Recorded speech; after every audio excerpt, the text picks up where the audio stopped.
Hello friends, આજે આપણે યુરિનના sugar વિશે ચર્ચા કરીશું.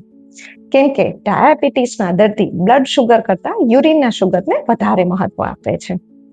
ઘણી વખત એવું થાય કે બ્લડ શુગરની રેન્જ નોર્મલ હોય છે, તેમ છતાં પણ યુરિનમાં 2+ કે 3+ આવે છે.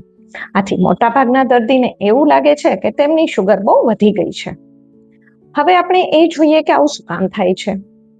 ડાયાબિટીસની દવા SGLT2 ઇન્હિબિટર કે જે બ્લડની વધારાની શુગરને યુરિનમાંથી બહાર કાઢીને નોર્મલ કરવાની ટ્રાય કરે છે.